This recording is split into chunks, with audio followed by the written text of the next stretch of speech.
گذشت غمی فردایش چی سوخت. امروز با خود برده هرچی بود و نبود. امروز هم گذشت غمی فردایش چی سوخت. امروز با خود برده هرچی بود و نبود.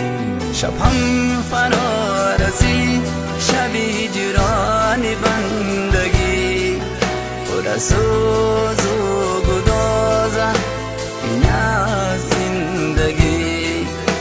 شب هم فرا رسید شبی جیران بندگی، پر از سوز و گدازه این از